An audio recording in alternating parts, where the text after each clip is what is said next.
All right, hello everyone. Can you hear me? Yes. Great. I'm Yosef Lindell. Many of you know me from prior classes that I've given here, but in case you're new, I am a lawyer and a writer and teacher in the Washington, D.C. area, and I'm very excited to share this class on the Haggadah with you. One thing I'd like to note at the beginning, I do have a bad cold, but I'm going to do the best that I can under the circumstances. Maybe it'll be the same, but if you notice anything, that's the reason. Um, all right, so I guess we'll get started with the Haggadah. Um, Now there is so much written on the Haggadah. Um, me, I don't know, maybe there's more written on Haggadah than any other Jewish book. Even though we say it, we only use it really once a year. But I think there's just like a fascination with it that goes beyond almost everything. Maybe it's just the iconic nature of the ritual, the Seder that goes along with it. It's just the way it tells the story. It just becomes so familiar to us. Sometimes it even rolls off the tongue. The way the entire family is involved in its recitation, and often everyone takes the part. People even go around the room and read paragraphs sometimes. Um, so I think that the Haggadah always has wide interest. But I think one thing about the Haggadah that I've noticed over the years, and I think everyone else has noticed this too, because it kind of explains why there are so many divrei Torah on the Haggadah. You've all probably been to a Seder where constantly people are stopping after every paragraph and like, no, I'm going to explain this, or like people asking questions like, what is going on over here? And there's just so many different divrei Torah that you've heard over the years. Probably most of them repeat themselves quite a bit. But the fact is, there is just so much to say on the Haggadah, and part of this is because the Haggadah is honestly confusing. It is not a straightforward text, and we're going to explore some of these issues in this class.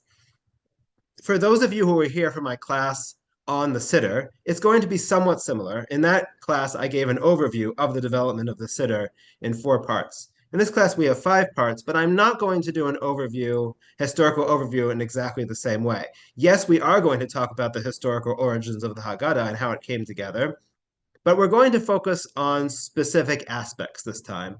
I've picked 5 specific things to talk about, and I hopefully that those 5 things will give us a key into broader issues about how the Haggadah developed thematically and historically. So, just to give you the basics here of what I'm going to do in the 5 classes.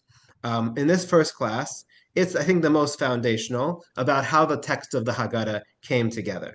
And we're going to look at this, and I think for this, actually, the paragraph of Avadim Hayinu is going to be a key exemplar of how the Haggadah developed. The second class, we're going to talk more about Haggadah commentary and how the many, many years and many commentaries on the Haggadah have shaped the way that we understand the Haggadah. And we'll also look at some manuscripts of the Mishnah, and we're going to do this surrounding the paragraph of Manishtana. The third class is going to be a lot less historical, but a lot more thematic. We're going to really deal with a fundamental question, which maybe some of you have wondered, but I don't really see it asked often enough, except in recent years there's been more written on this, about if the Haggadah is supposed to tell the story of the Exodus from Egypt, how come the part of the Seder, Maggid, that purports to tell the story tells it in such a confusing way? So we're going to talk about different approaches to that question in class number 3. In class number 4, we're going to do another thematic type of class, but there's a lot more history in it too.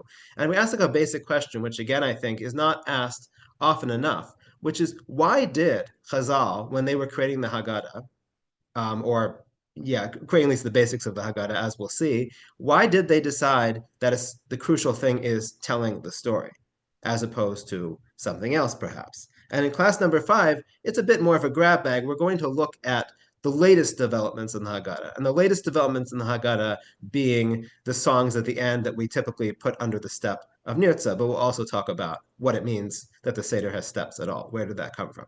So that's an overview of what we're going to do in the class. Now let me give you an overview of how the Haggadah came to be. And for this, let me share my source sheet, and we'll start going from there.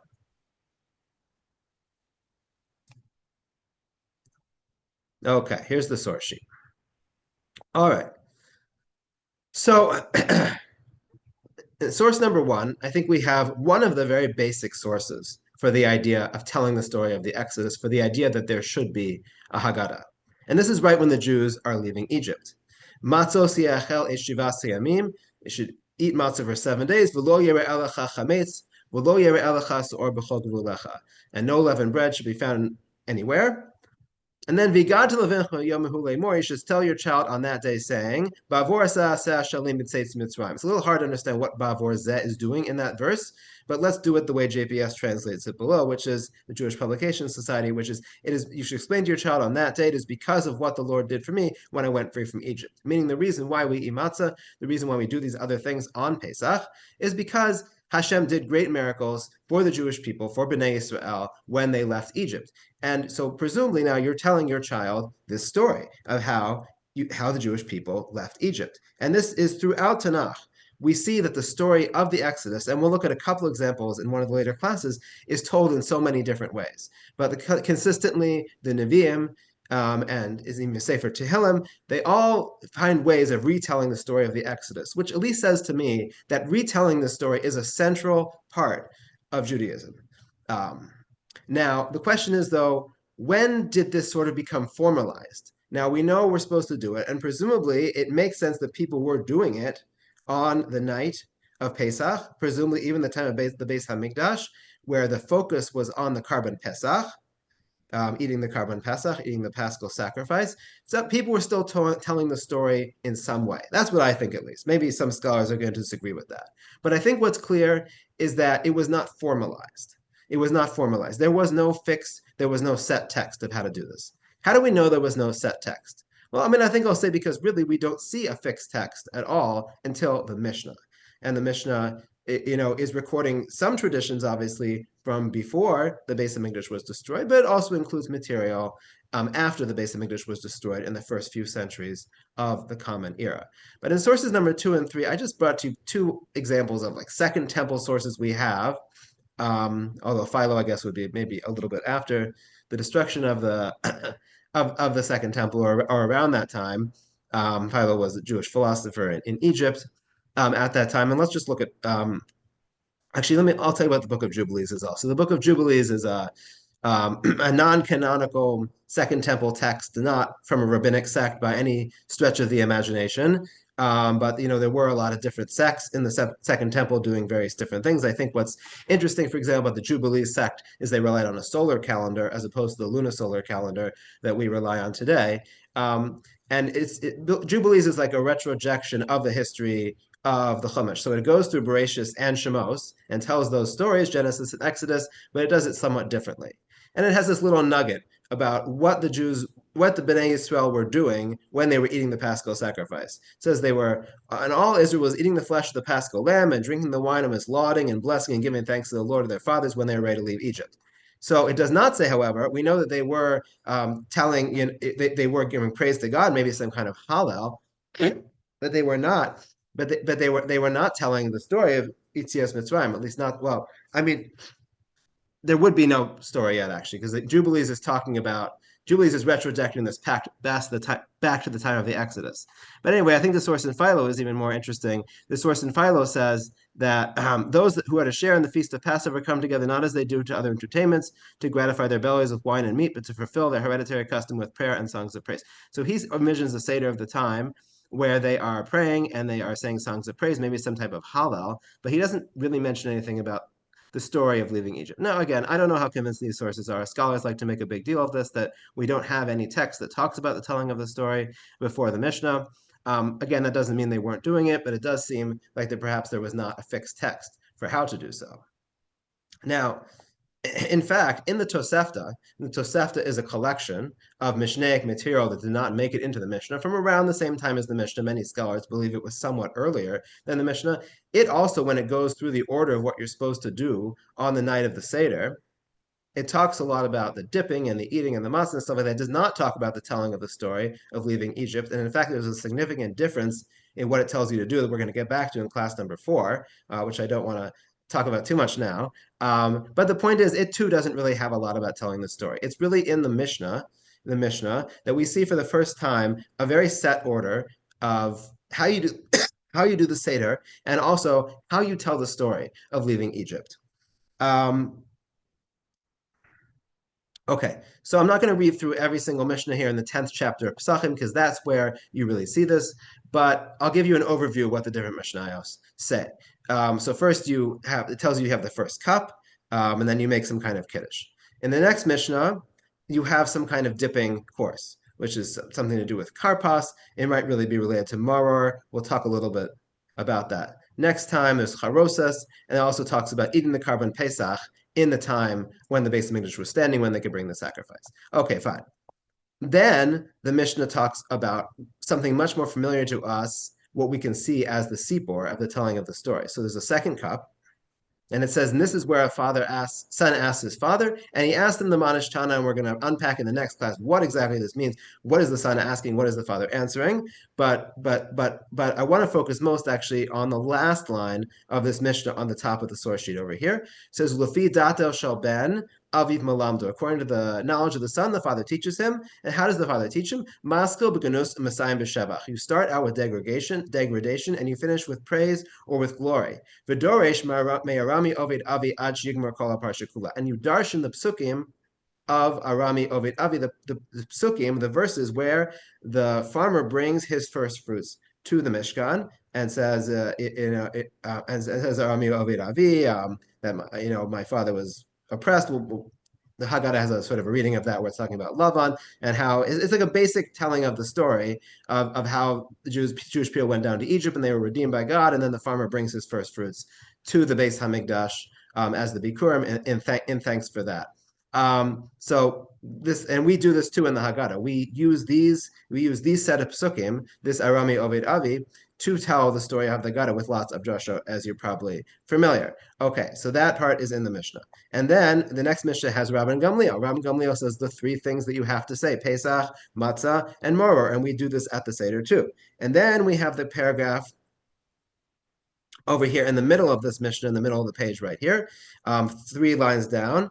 And the Mishnah says, "B'chol dor vador chayav adam liros et asmo ki iluhu yatzav mitzrayim." In every generation, a person has to feel like they themselves left Egypt. Okay, that should also look familiar. This is part of our Haggadah today. And then it concludes, "Lefikach anachnu chayavim lodos ulahalel l'shabeach lefo'er." It has the paragraph of lefikach, and therefore we have to praise God. And it ends with hallelujah. And this was also part of our Haggadah. Now, I will say on this Mishnah, as a parenthetical, and this will tell us something also a little bit about the development of Haggadah, although these things are in the Mishnah here, basically word for word how we say them in the Haggadah, some scholars cast doubt on whether these were part of the original Haggadah. You would tell me, well, how could that be? They're in the Mishnah. The Mishnah is very early. But the thing is, not all manuscripts of the Mishnah, for example, have the words Bechol Dor Vador. That paragraph of every generation, you're required to see yourself as if you left Egypt. Yeah, not every manuscript of the Mishnah has it. In fact, the better manuscripts of the Mishnah do not have it. So it could very well be, and this is something we have to consider as well in the development of the Haggadah, that something might have been, that at some point, people have a fixed text of the Haggadah. That doesn't mean they had a written text of the Haggadah, as things were generally not being written down until much later, until the Gaonic period. So we're talking like 700, 800, until we really start seeing things being written down. But it was really a very strong oral culture. But the point is, if there was already a text of the Haggadah, even in oral form, things may have crept into the Mishnah. Because remember, the Mishnah isn't written down either at this point. The Mishnah is compiled, the Mishnah is ordered, the Mishnah is organized by Yehuda Hanasi around the year 300 or so of the Common Era. But that doesn't mean that it was completely fixed and not fluid. So things are coming in and coming out, particularly when it comes to liturgical portions of the Mishnah. And this is something we see throughout our entire tradition, throughout the Mishnah and the Gemara. Many liturgical traditions have been edited in the Mishnah to correspond to what we were saying already. So that's just a caveat I wanted to point out. I'm not going to spend a lot of time on that, but it's a caveat to think, even when we're talking about the text of the Mishnah, and the text of the Mishnah is something from the Haggadah, it doesn't mean that that was the direction it went, that it went from the Mishnah to the Haggadah. It could have gone from the Haggadah to the Mishnah as well. Okay, and then the next thing in the Mishnah is a dispute about how much of Hallel do you say at this point in the second cup, and then it talks about the bracha that you say at the end of Maggid, the bracha of Ga'al Yisrael. And then we drink the second cup, and then we have a third cup, and then the third cup is when you eat the meal and you bench, and then the fourth cup, which we do, we finish the rest of Hallel, and we say Birkas Hashir, which might be referring to the extra Hallel that we say, and the fact that we say Nishmat, the paragraph of Nishmat, which is also something we say, only times we say it are Shabbos at the end of Pesukei de Zimra, and in the Hallel at the Seder. And then we have the 4 cups, and then it says that you do not have an afikomen after the Karban Pesach. Now, I'm not going to get, this is like a whole other issue here too. What does that mean? Like we have an afikomen now. That's exactly what we do. So how did it turn into from the Mishnah you're not allowed to afikomen to our practice where you do have an afikomen? So it depends on what afikomen means originally, and it seems like originally it meant like a wild after party. So it's telling us not to have a wild after party, but that meaning became unknown to Chazal as things went on, and it changed. Afikomen then morphed in an interesting way into something that you do, having that extra piece of matzah at the end of the Seder. But anyway, so the point of why I'm bringing the Mishnah in part is to show you that a lot of things in the Seder that we do today are already in the Mishnah. So we're talking already, certainly by the time of 300 CE, if not before, many of the traditions of our Seder are already set and fixed. Now, we still don't have a Haggadah exactly, certainly not a written text of the Haggadah. And the written text of the Haggadah comes to be in the Gaonic period. And for those of you who are in my Siddur series, it's very, very similar. Just like the Siddur really came to be fixed in the Gaonic period, so we're talking like the 9th and 10th century here, so too the Haggadah came to be fixed at the same time. Now, that's actually a very simple reason why the two of them became fixed together. It's because they were in the same thing, meaning so those of you who are in my Siddur series again might remember that I said that the Jews of Spain during when Rav Amram Gaon in the 9th century was the Gaon in Sura in Babylonia. He was the head of the Jewish community in Bavel near Baghdad in Sura. He was asked a question by the Jews of Spain, which is what is the order of all the prayers and the brachot that we say every day? And he wrote a tshuva, he wrote a responsum, telling the people in Spain, perhaps in Barcelona, what are you supposed to do? And not only did he include the daily Siddur and the Shabbos Siddur and the Yom Kippur and Rosh Hashanah davening, but he also included the Pesach Haggadah. So it's all in there. And Siddur of Amram Gaon became very, very popular, spread throughout the Jewish world, both to Ashkenaz and to Sfarad, and really became the basis for our Siddur and also our Haggadah. We also have Rav Sadia Gaon, maybe 75 years later, he was the Gaon after Rav Amram, and he also did a Seder with a Haggadah included. So his is also evidence of this. And if you look at the Haggadah of either of Amram Gaon or of Sadia Gaon, they are very, very similar to the Haggadah of today. You are going to find almost everything in our current Haggadah, in the Haggadah then. And this is really, again, the same as the Siddur. It's parallel to the Siddur, because the Siddur also by the 9th, 10th century is very fixed. Yes, there are changes and there are additions to the Siddur, but a lot of it is very similar. And the same thing is true of the Haggadah, although I will complicate that a little bit in just a few minutes. Now, Now, much of the text of the Haggadah that you find in Rav Amram Gaon and Rav Sadia Gaon is from the Mishnah, but there are a lot of other things as well. Like, for example, the 4 sons are not in the Mishnah, but the 4 sons are in Midrash. They are in the Mechilta, one of our early Midrashim. They are also in the Talmud Yerushalmi. And from there, with some changes, they made their way into the Haggadah as well. So by the time of the Gaonim, they are in there. Now, there are other parts of Midrash which never made it into the Haggadah of the Gaonim in such a fixed way. For example, after toward the end of Maggid, where we do the 10 plagues, and nowadays we take a drop of wine from our glasses, we have 3 interesting drashot of the Tanaim, where they talk about how many plagues were there really, and we get up to like, according to Rabbi Akiva, there's 250 plagues of the sea. So this plague expansion, and then we say Dayenu, which you're probably all familiar with, about thanking Hashem for every step along the way and all the things that happen. Now, although these 3 opinions of the Tanaim about the plague expansion are found in Mechilta as well, in Old Midrash, it does not seem like they were a fixed part of the Haggadah until much later. Because, for example, in Siddur of Sadia Gaon, as you see in source number 5, so Rav Sadia Gaon has a bone to pick with certain Haggadahs, and we're going to see in a minute how Rav Amram Gaon had an even bigger bone to pick with other parts of the Haggadah, but he is very upset by certain additions to the Haggadah, and he says, "V'imamru, if you say these additions, batel a seder hakavua," here in source number 5, he says you've kind of nullified the entire set seder. But there's 3 others, shemuter la'amram. There's 3 others that you're allowed to say. So then he gives an expanded version of the Kiddush, more like a piyut, more like a poem. You add some flowery language into the Kiddush. He's okay with that as long as you don't change the bracha at the end of the Kiddush. And he says the second thing is Vadibur Hasheni. He says Hosavas Agada. You add midrash. Shomer Mosol Lefnei Shomer Rama Gamliel Omer. This is the midrash that you say before in Gamliel. What is this midrash? Rabbi Yossi Haglila Omer Minayna to Omer Shalaku Hamitzu Mitzrayim Esther Makos Alayam. Okay, so he goes, it's that midrash that we were just talking about, this one of the plague expansion. He says, you don't have to say this, but this is a permissible addition to the Haggadah. And he says, Ad Sofa, Dibor until the end of it, and even though in these three editions there's a lot of extra words, it's not in the middle of a bracha. So if you want to add them, there is no harm done, as opposed to changing the wording of Kiddush in ways that are very substantial, which he doesn't like.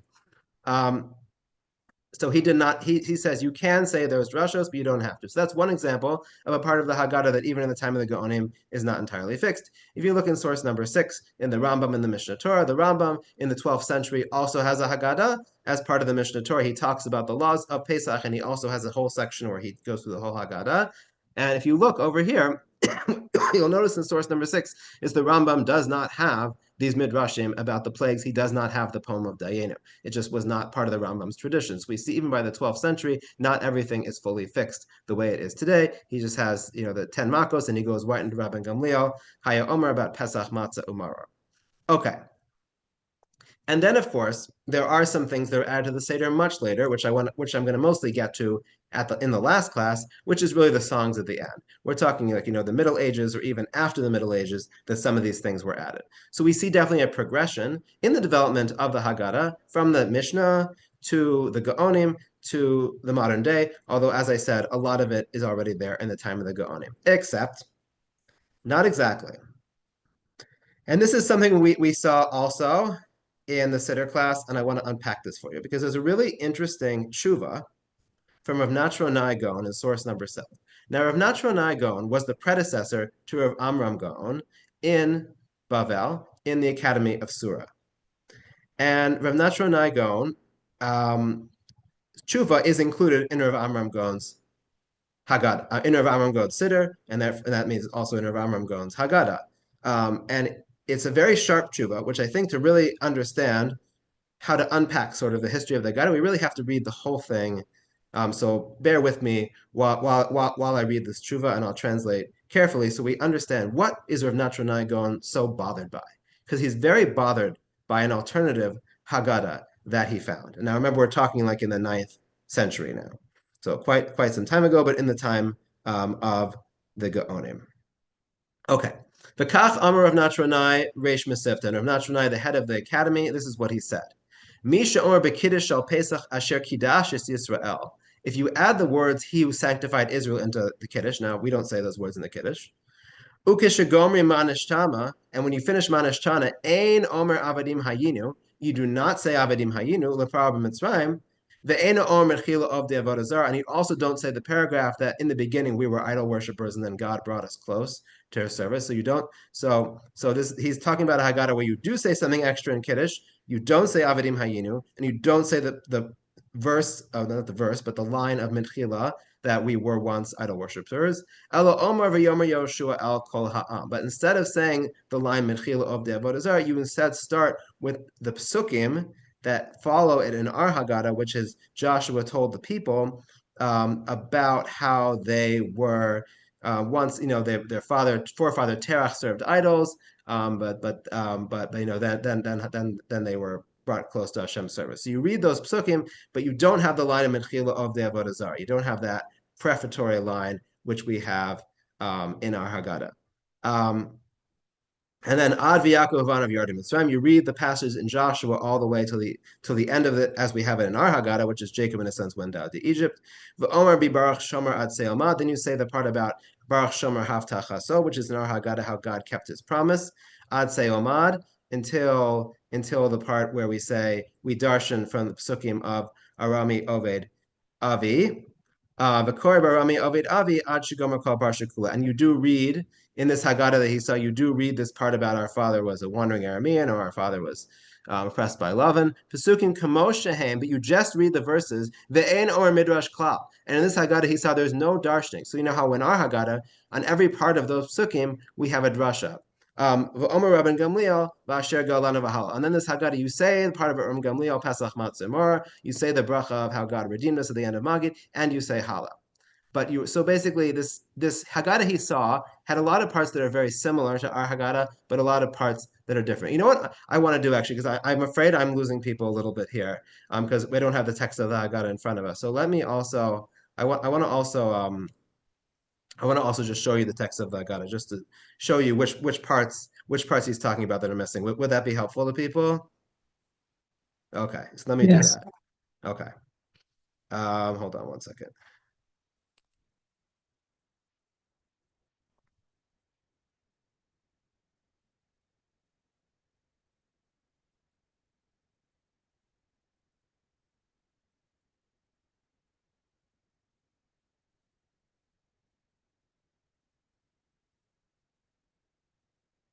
Do you still see my source sheet, or do you see the text of the Haggadah yet? Source sheet. Source sheet. Okay, let me switch then what I'm sharing. Okay, hold on.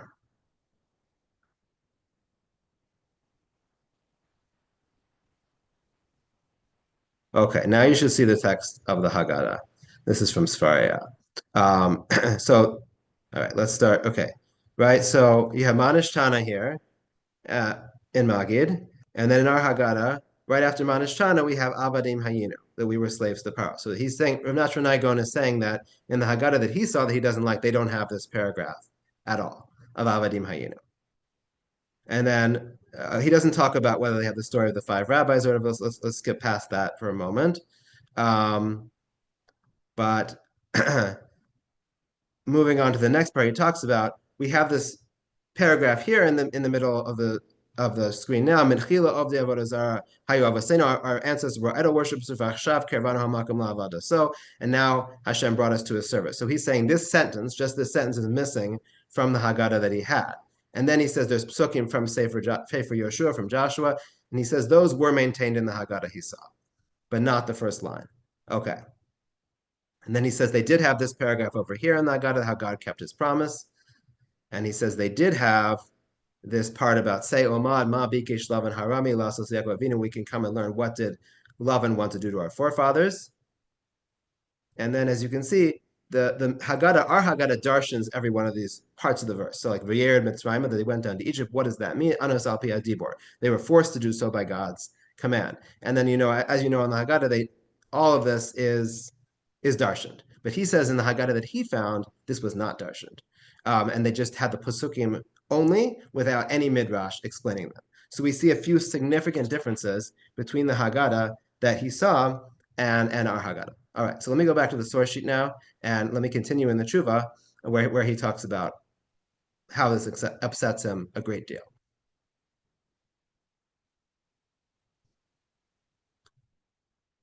Okay, so we're back in the source sheet now, and we are at the second paragraph here in source number 7. And he says, Tema gadol b'davar zeh. This is greatly concerning. If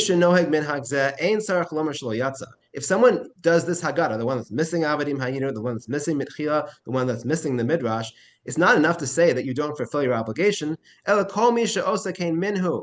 Anyone who uses Haggadah is a heretic. V'chaluk levhu, and he has a divided heart. V'kofer b'divrei chachamim, he's denied the words of the sages. Uboza divrei Mishnah v'Talmud, he's embarrassed. He's denigrated the words of the Mishnah and the Gemara. V'chayavim kol hakehilos l'nadosa u'lahavdila mikahal Yisrael. And all the congregations have to separate this person who uses this Haggadah from the congregation of Israel. Ezra, it says that they were separated from the congregation. And then he continues, Isn't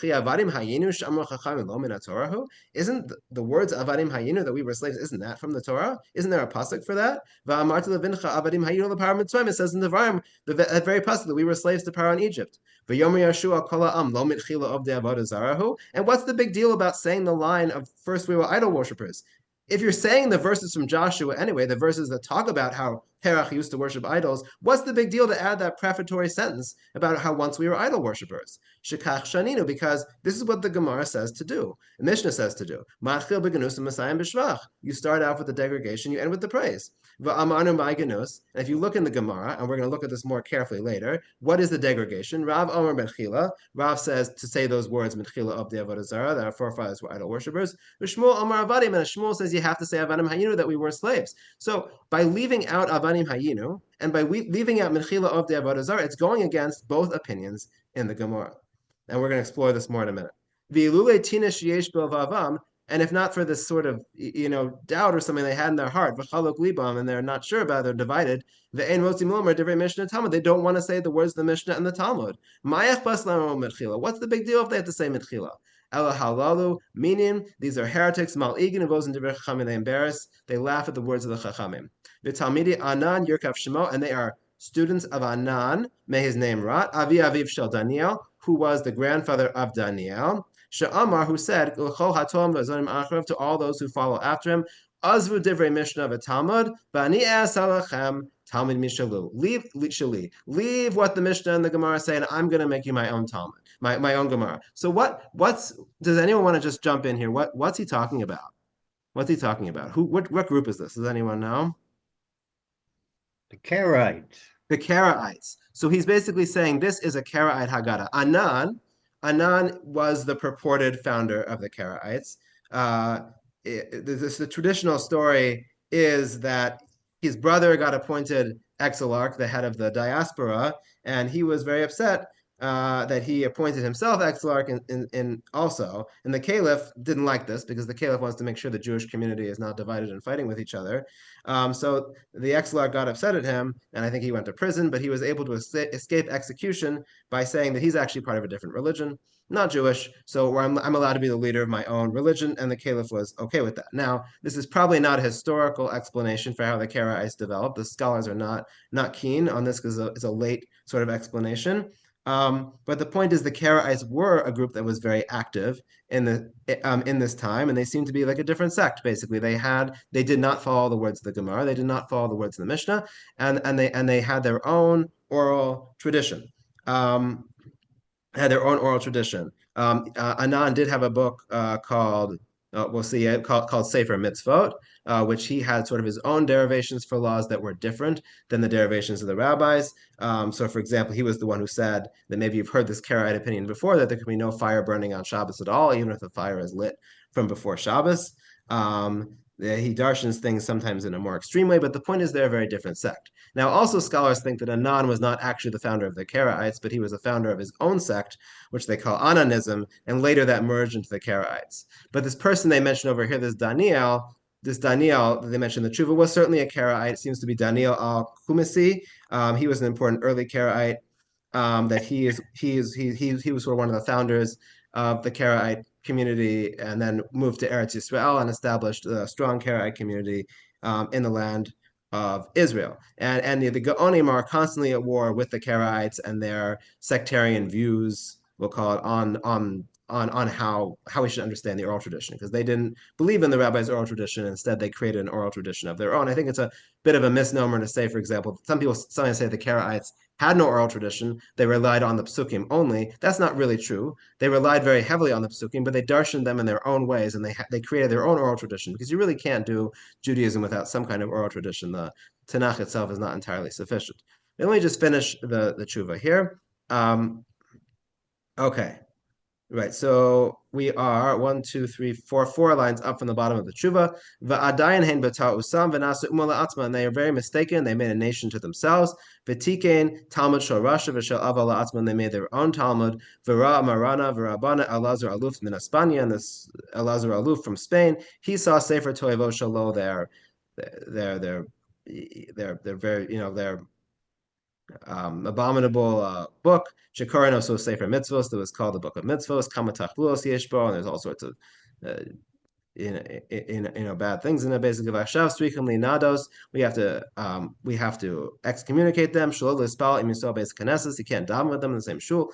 Well, I'm going to separate them Ad Shechos and the Mutav until they return to the good. Makabim Aleim Shenoag Keminek Shel Shtei Yeshivas, they have to follow the minhag of the two yeshivas, Surah and Pumpadisa. Those were two Gaonic yeshivot. Shekol Mi She'ena Noag Menek Shalana L'Yetzir Chevaso. And anyone who doesn't follow our practice, it doesn't fulfill his obligation to do the Haggadah. So he has very, very strong language about this Haggadah that he saw, and he says the fact that they do not follow the Gemara, because the Gemara says to say Avadim Hayinu and to say Medchila of the Avodah Zarah, the fact they don't say those two things in their Haggadah, and they just say the Psukim without any Midrash on Arami Ovid Avi, must mean these people were Karaites. However, there is a major problem with Rav Nachmanai's opinion that these people were Karaites. And maybe you've noticed it, and maybe not, but I'll open it up for a minute to see if anyone noticed the problem with what he said and what doesn't seem to fit with them being Karaites at all. The Kiddush that they're saying is not Karaitic.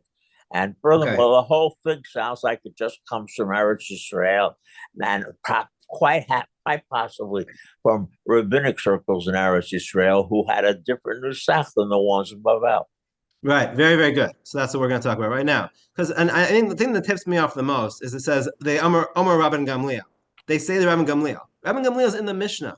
Rabban Gamliel is in the Mishnah. V'asher Galanu. They say the bracha of Asher Galanu. Bracha of Asher Galanu at the end of Maggid is in the Mishnah.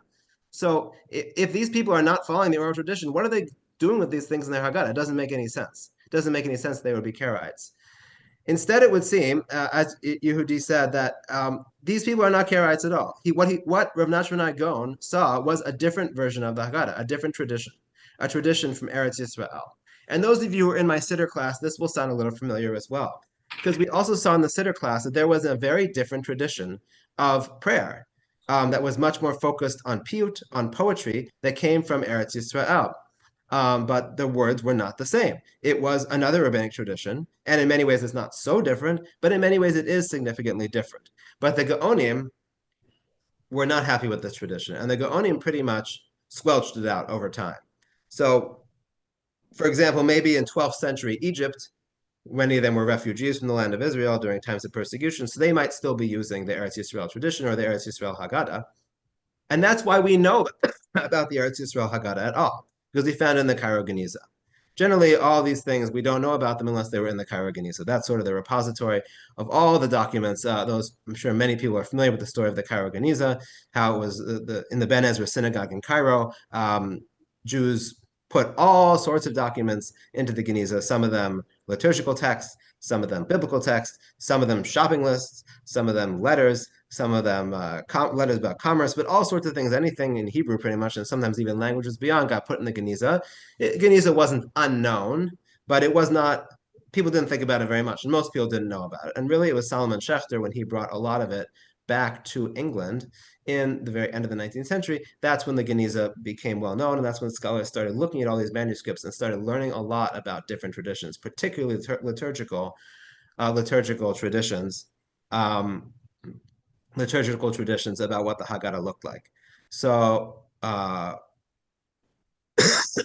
what I have here for you in source number 8 is one of the versions of the Haggadah that we found in the Cairo Geniza that presumably represents an Eretz Yisrael tradition based on various things that we know about Eretz Yisrael from the Yerushalmi, the Talmud Yerushalmi, and stuff like that. And I'll just give you some of the highlights here. This is the one that was published by Daniel Goldschmidt, his Haggadah in the 60s. There are other versions as well. You can find many of them online. I should also mention that we actually do now have a version of the Haggadah that is not our current version that we use today, but also not a Cairo Geniza one. It's something called like the Afghan Liturgical Choir, which was on display at the Museum of the Bible in Washington, D.C. for a while. I got to see it. My friend is the curator there, so he showed it to me. It was really, really very interesting. It's kind of a combination of the Babylonian Nusach and the Eretz Yisrael Nusach, and it's not complete. It's just a little bit of it, but it's still very interesting. So we are still basically uncovering new old texts from the Gaonic period that were not entirely consistent with the text that we use today.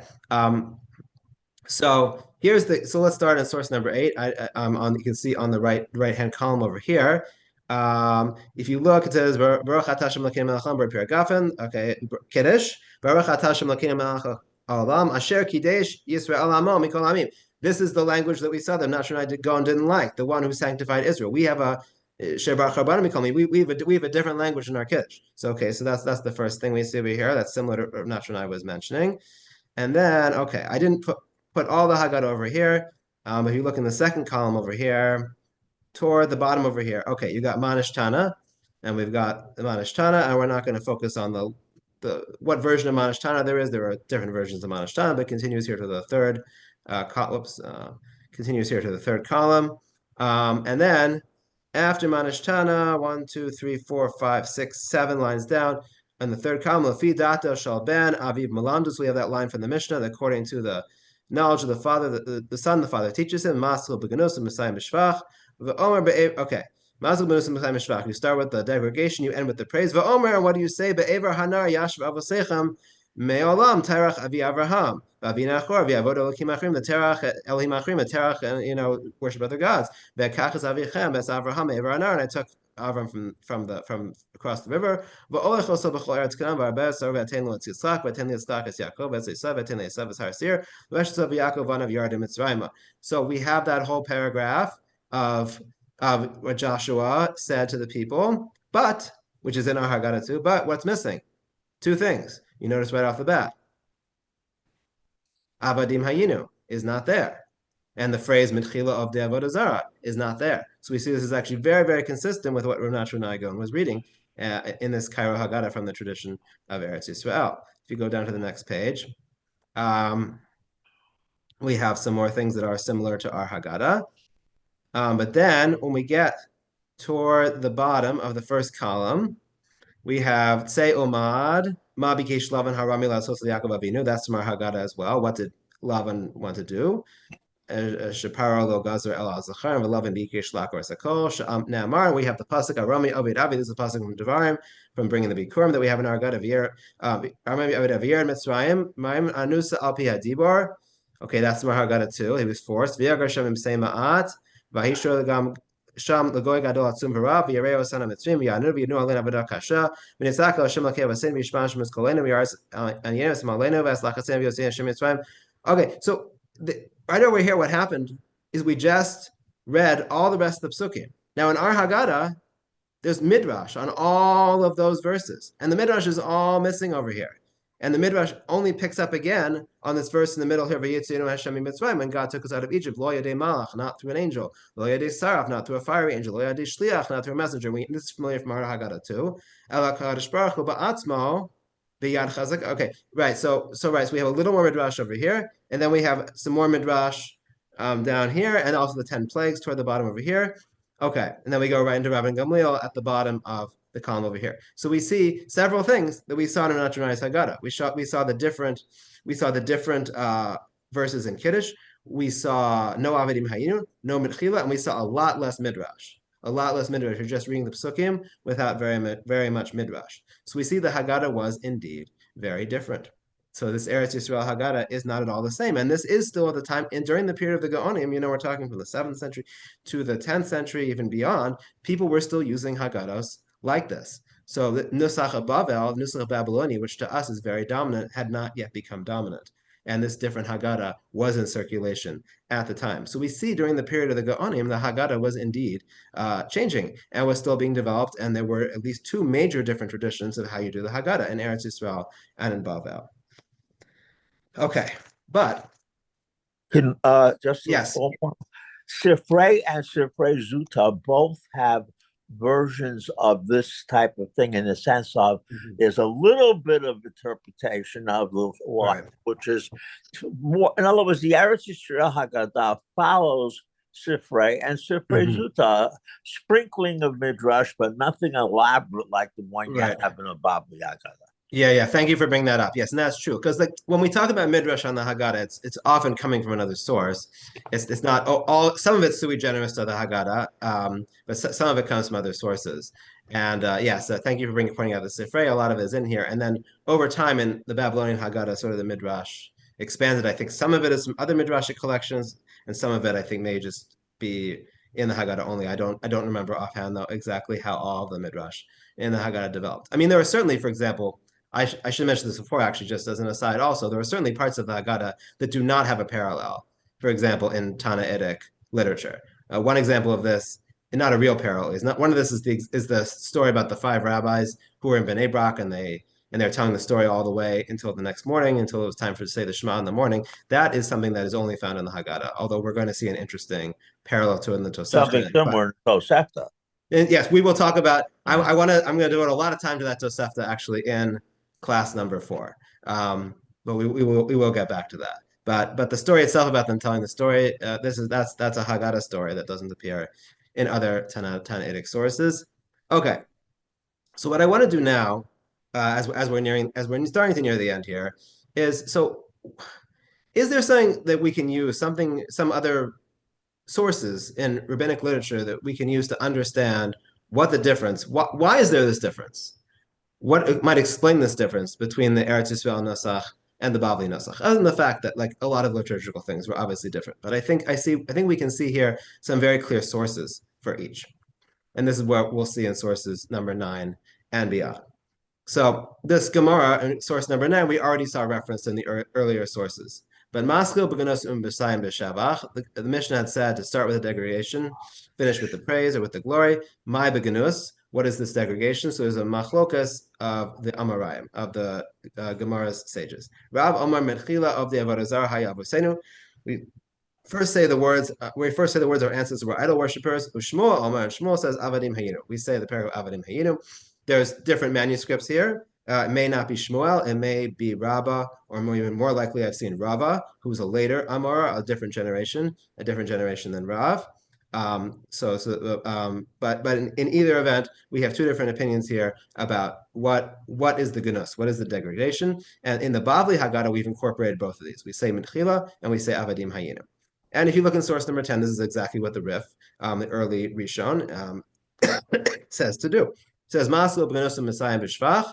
My Ganus Amarav Mechila of the Avodah Zarah, Shmuel Amar Avadim.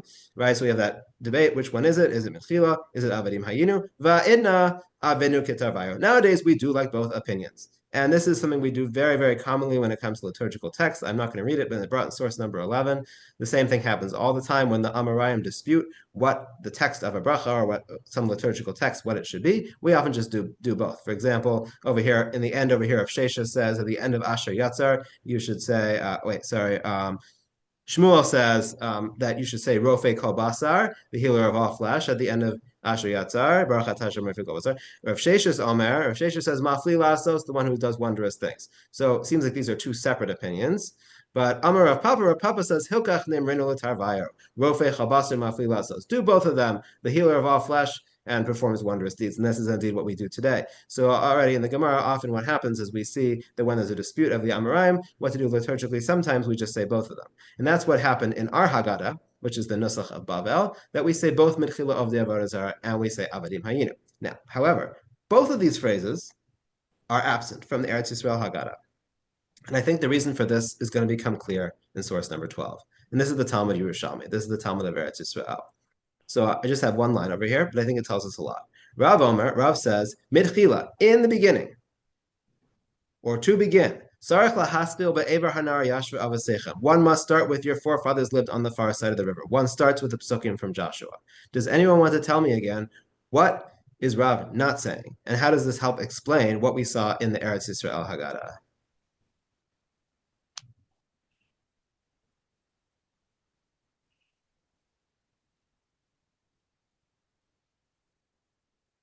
Okay. I was not saying Abadim Hayinu. Okay. And how does it help with their God? Because it's easier to go from the Mitchila of the Avodah Zarah Yuavotenu to Arami Oveda Ve than it is to go from Abadim Hayinu to Arami Oveda Ve. Because Arami Oveda Ve has to be either Yaakov or if you want to say Abraham, but it's got to be one or the other for sure. So Avadim Hayinu is after that, whereas Mitchila Avodah Zarah, well, we know who that is. That's Terach. It even says that Beferish in the pasuk.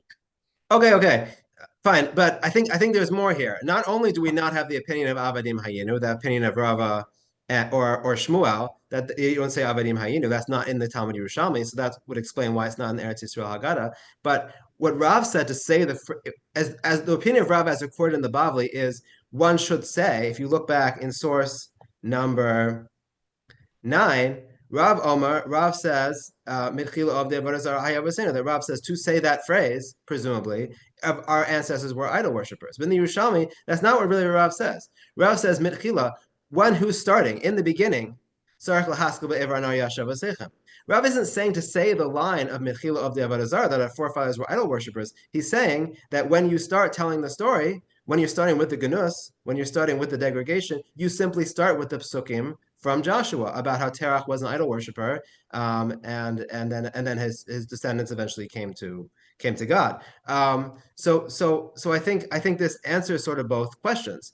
Rav and I going so upset about you could reconcile those two though. And in other words, you could say that what he's doing in Yerushalmi is summarizing the position in Babli, where he's getting an argument from a native Babylonian. After all, Rob is coming from Eretz Israel. Shmuel never laid eyes on Eretz Israel. So as a practical matter, when he runs into this argument, he spells out a little bit more as to what his lines are about. But I don't think you have to say there's an absolute contradiction there. It's just a different way of presenting it. I think that's fair. I'm willing to acknowledge that. Although I do think it's very neat if you assume it is a contradiction because it ties things up very nicely. It would explain why in the Eretz Yisrael Haggadah, and again, this is not the only explanation, perhaps, but why in the Eretz Yisrael Haggadah it leaves out both things, not just Avadim Hayinu, which isn't in the Yerushalmi, but also the line Mitchila of the Avodah Zarah, because you could at least read the Yerushalmi to say, and again, you have to say that the Bavli and the Yerushalmi are differing in what Rav is saying, in their tradition of what Rav said, but that maybe according to the Yerushalmi, Rav is not saying to say the line Mechila of the Avodah Zarah. Rav is just saying start with the Psukim in Joshua, and that's exactly what the Eretz Yisrael Haggadah does, and the Haggadah that Rav Nachman and I go and saw. So at least according to this reading of it, I think it explains very nicely why the Eretz Yisrael Haggadah is different, and why the Eretz Yisrael Haggadah leaves out both Avadim Hayinu and Mechila of the Avodah Zarah, because it may be based on the Yerushalmi.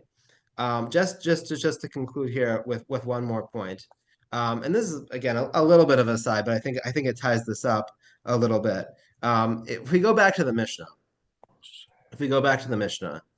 the Mishnah says, let's see, in source number 4, the line that's bolded, Maskil b'gnos u'masayim b'shavach. You start with the derogation, go to the praise. So I might have read on my own that what the Mishnah is saying is that what does it mean? You start with degradation and with praise. Simply, you darshan the psukim of our forefathers, a wandering Aramean, because those psukim start with the Jewish people going down to Egypt and being oppressed, and end with Hashem taking them out and bringing them to the land of Israel. So I might say that itself is degradation to praise. And that might be the simplest reading of the Mishnah. Now, neither Gemara really reads it that way, neither the Bavli or the Yerushalmi. In the Bavli, we have a different view. The Bavli has two different opinions, which we incorporate both. And I think they still work. I'll show you what I mean. If you look down now to source number 13, this is our Haggadah. If you look at the beginning here, it says, Avadim hayinu lepar mitzrayim. We were slaves to Paro in Egypt. That's the degradation. But Yosienu Hashem Elokeinu misham b'yad hachazakar v'zuruntu. Hashem took us out. That is the shvach. That is the glory. That we were slaves. Now Hashem took us out. Same thing for Mechila of the Avodah Zarah. It's all contained in that one line. Mechila of the Avodah Zarah hayu avoseinu. Our forefathers were idol worshippers. And now Hashem brought us to a service. We have the gunus, we have the degradation, and we have the glory, all encapsulated in one sentence. In the Eretz Yisrael Haggadah, though, where do we see? We sort of see, the fact we read the psukim from Joshua about how they worshipped other gods, and Hashem took Abraham from the other side of the river, brought him to the land of Canaan, gave him Yitzchak, they went down to Egypt. But you don't see in the Eretz Yisrael tradition, you don't see a strong version of the praise or the glory. At least not right away. Not right away. So it could be that according to the Yerushalmi, and sorry if I'm getting a little technical here, but it could be according to the Yerushalmi, what the Yerushalmi is really saying is that yes, you start with the psukim from Joshua about how the degradation is they were idol worshippers. U'Mesayim b'shvach, you get to the glory. The glory is going to be not until you read the psukim of Arami Oved Avi that we were a wandering Aramean, and then Hashem took us out and brought Hashem took us out of Egypt. So it could be that according to the Eretz Yisrael Haggadah, you don't get to the shvach, you don't get to the praise until later on in the Haggadah. It's not all encapsulated in one sentence like it is in the Bavli. So that could be what's going on over here. And I think you see something similar in the Rambam, in the Mishnah Torah, at least according to one of the opinions the Rambam brings over here. And I'll just read toward the end here. If you look 2 lines down at the end, he says he's doing this in the Babylonian tradition, but it kind of works for the Eretz Yisrael tradition too. He says at the end of the second line there, "V'chein maskil modish avadim hayinu l'par Mitzrayim." We start and we pronounce that we were slaves to Paro. V'chol hara shigmalanu Messiah, v'chol hara shigmalanu, and all the bad things that occurred. U'Messiah, and we finish b'nisim v'nefla shenasulam b'cheresenu, with the miracles and the wonders that happened. We were freed, and what are they? V'hu, and they are sheyidush meranri avid abi ashig merkala parsha. And they are that we darshan Rami Avid Avi until the end of that parsha. So the Rambam himself is reading, and we talk about Maskil B'Ganus Mishayim B'Shvach. We're not just talking about the one sentence that Avadim Hayinu, that we were slaves, V'Yotzienu Hashem, and then Hashem redeemed us, but we're playing a longer game, and we're saying that the Shvach, the glory, is really at the end of the drasha of Arami Avid Avi when it talks about Hashem taking us out for Egypt. And the Rambam says something similar. In another part, he says, over here in the last part of the source, Maskil B'Ganus, start with Ganus, the Kore Achu Gomer Darash Parash Ami Avid Akula, and you finish the Parsha of Ami Avid Avi. So he's saying again, the derogation is starting in one place, but you don't actually get to the praise, presumably until the very end. So I think that kind of ties up the loose end there about, according to the Yerushalmi, according to the Eretz Yisrael Haggadah, how do we understand what the praise is or what the glory is at the end? So I think that the point I mostly tried to make over here is that, and it is a little bit of a technical point in places, but we do have, although the Haggadah is coming together in the time of the Gaonim, there are still different traditions, mostly the difference between the Eretz Yisrael Haggadah, which is based on the Talmud Yerushalmi, and our Haggadah, the Nusach Bava Haggadah, which is based on our Talmud Bavli. Okay, so again, next class we're going to talk more about Manishtana, but I'm done for now, and I'm happy to answer any questions that anyone has, either in the chat or you can call out as well. Isn't there something else that could be going on when you're saying that you start with saying Gnut and Mesayim B'Shevach? Maybe the object of who you're starting with changes. The Shevach, the Gnut is our forefathers were idol worshippers. The Shevach is not about the children of Israel becoming monotheists, but about God actually fulfilling his promise. So the Shevach is switching. So aren't they in Eretz Yisrael? It's a difference between, to use computers software, the difference between a reset and the software being corrupted. People living in Israel, not under their own sovereignty, that's the software being corrupted, because God should have freed us. We're in the land and we're not free. Us being in Bavel just means we need a whole reset to do the whole action over again. So it might be a hinted, veiled complaint against God for the situation that they find themselves. Yeah, that's interesting, actually. I feel like it sounds vaguely familiar, actually. I feel like maybe someone says this. I don't remember exactly though. But yeah, that's certainly possible. And there are other places, like in the Eretz Yisrael Haggadah, we can pin the Shvach on also, like, this along the lines of what you're saying. We have this, the Eretz Yisrael Haggadah does include the paragraph Baruch Shem Rahavta Chasol Yisrael, that God kept his promise to Israel and redeemed us. So that also might be part of it. Okay, thanks. What was the Karaite version that was so upsetting to the Gaonim? Right.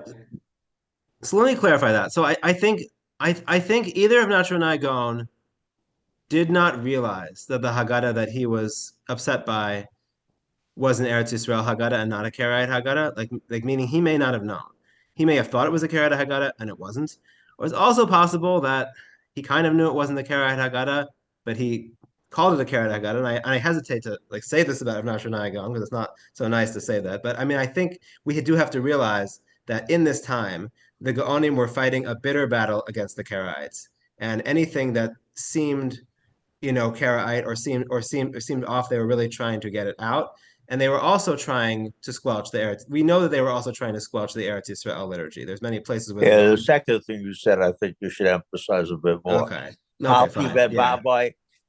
we have in Ginsei Shechter the whole polemic that's written by people against the tefillot that are coming out of Eretz Right. Yisrael. Yes. And anybody who says tefillot like that should be put in kerem, and God only knows what else. I mean, it's clear that there's at least as much anti-Eretz Yisrael stuff written by the Gaonim as there is anti-Karaite Okay, stuff. fine. At Very least fair. in your Very say, fair. vote.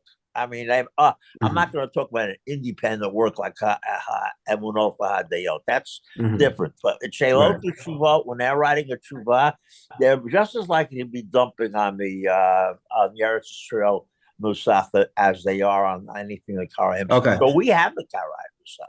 I mean, Right. may not be Okay. what it was then, but the one we have now, and you can get it on the internet, is clearly just a collection of psukim. Right. It's just, I was going to say that, right. The Karaite Haggadah that we have now is just psukim. It does not include any drashot of Chazal or any parts of the Mishnah. So, I mean, I think that makes a lot more sense.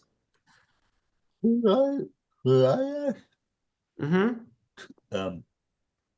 Well, one of the comments, one of the questions, from taking Rabbi Kilman to the class, one of the things he mentions over and over again is that there's really a lot less standardization until there is a printing press. So I'm rather than being amazed by the differences, I'm amazed how much standardization there is in the first place. Yeah, well, I think that's fair. I mean, I do think that there's something to say for that too. I mean, like again, like a lot of the structure of the Haggadah you already see in the Mishnah. So by the time you get to the Gaonim, the Mishnah's been around, and the Haggadah is definitely going to reflect that structure. But then there are still debates. No, I have a question about the Mishnah. Yeah. You said right at the very beginning of the show, you talked about how we don't know that if there was any Haggadah before the Mishnah. What is always impressed me about the Mishnah is that and maybe it's just my lack of knowledge, that it's written in the present tense, which to me says the same, this is how we do it. And instead of this is how we're going to do it, implying that something existed from before. And what makes the question stronger to me is we have already a mitzvah in the Torah that tells us to tell the story. So why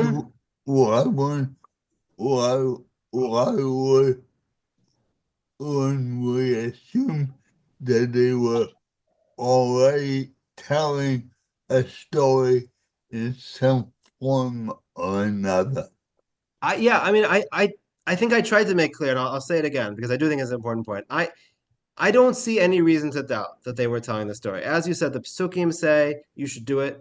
The question is, how formalized was that text? And again, doesn't mean that the Mishnah invented the text either. And I think I'm trying to emphasize this again also. Like it could very well be that there is a Haggadah, maybe not written because very little was written at that time, but an oral tradition of how to do the Haggadah, how to tell the story, with at least some of the components that we recognize today and some of the components that made it into the Mishnah.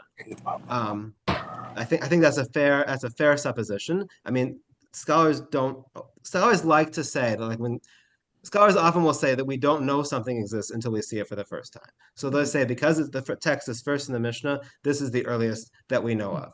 I don't think that necessarily means that nothing existed before that, though.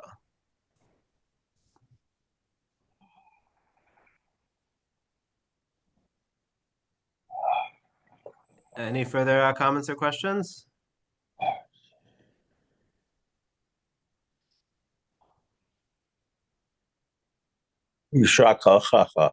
Thank you.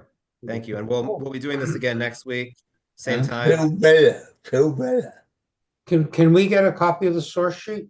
I should be online. Oh, sometimes when I'm doing it myself, I forget to put it in the chat. Well, it was an email. Yeah, yeah, okay. Let me just put it in the chat because I think that will make it easier. Yeah, I mean, like all the source sheets are always on the website also for Torah in Motion, but you have to kind of find it there. But here, I share the source sheet, should have done at the beginning of the class. Usually Rabbi Kelman or someone else is here and does that, but I forgot this time. But there it is. So if those who are still here can grab it from there. It's also, if you just Google me or Google the class, you will find the source sheet there as well. Oh, did someone send it before the lecture? Well, that's good if someone did. Okay, because I didn't do that. Okay. George, are you trying to say something?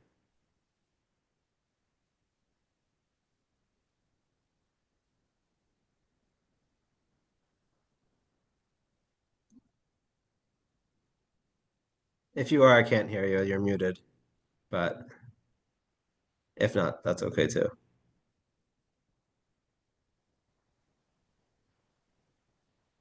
I wanted to say thank you. Oh, you're very welcome. Okay.